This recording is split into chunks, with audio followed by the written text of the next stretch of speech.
Kakadosh Boker Or. Bekiim Bahalacha 4. Day 60. Soissons.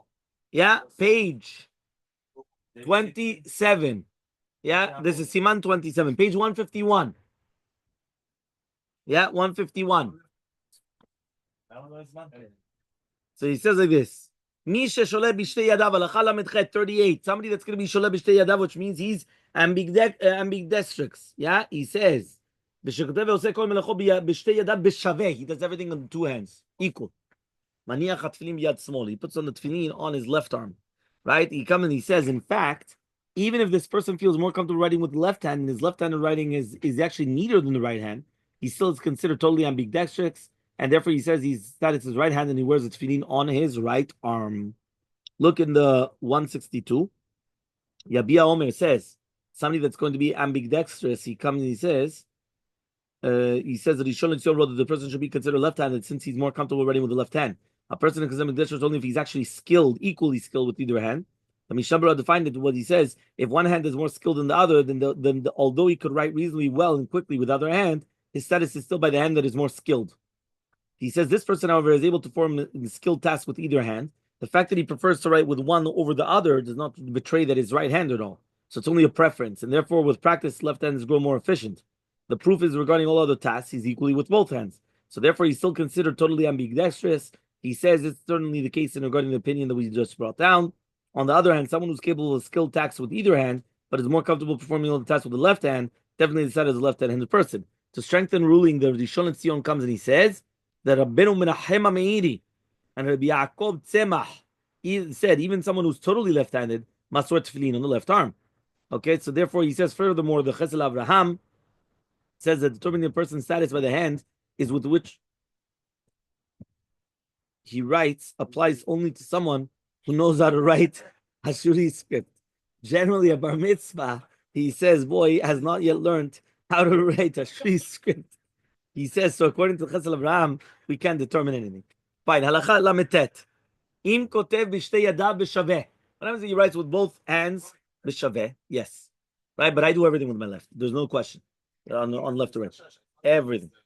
Im kotev b'shtei, even when I punch you, I do it always with my left. Ronen. Even when I punch you, I only do it with the left. Aval sham lachto oseh b'smol. He says, what happens right now if he writes with both, but everything else he does with the left? According to Shulchan Aruch, even with this, you're going to do the tefillin b'yad small. You should put on the tefillin, again, put it on b'yad yamin, and read Kriyat Shema. So in this case, no, I said, according to me, I'm 100% lefty, so there's no problem. Halacha mem. Mi shenolad, shelo nolad iter. אלא שנעשה ייתר על ידי שהדגיל את עצמו לכתוב ועשה לכתוב ביד שמאל. נחשב את יד ומניח תפילין ביד ימין. שהרי הוא יד כהה שלו. Wow. So you've got somebody that really באמת he was born right-handed, but he came.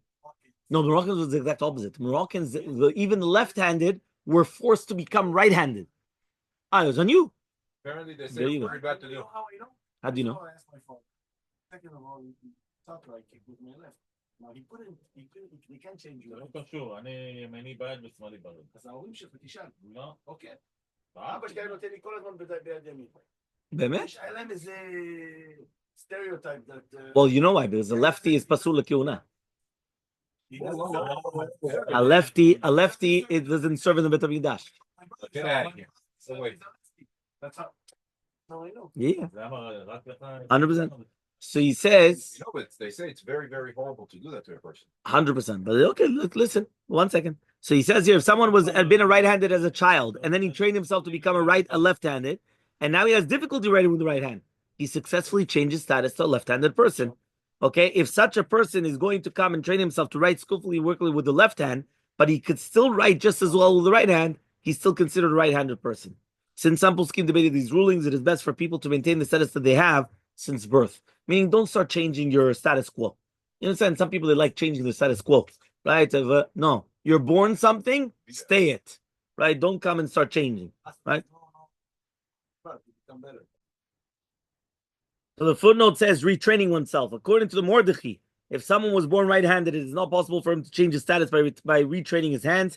He admitted that some poskim ruled otherwise, but Maran and Bet Yosef, right, cited his opinion alone. So that Moshe understood that the Mordechai later retracted his ruling in difference from the opposing Boskin. The Magen Avraham and the Mishabura both rule that this person has changed his status, right? But what about training oneself to write with the left hand? So Magen Avraham added that if someone was born right-handed and he trains himself to write with the left hand, he continues to perform everything else with the right hand, he's still considered right-handed, right? He says the Zalman also ruled likewise that if someone retrains himself to become left-handed regarding skilled tasks in writing, he'll be considered left-handed on this. Rabbi overruled that even in the case he has become left-handed, this is because, according to Shulchan Aruch, everything has to do with writing. That's the main thing, if you remember. The Halacha Brura also wrote that because of the complex nature of this halacha, it's recommended that don't place yourself in such a situation.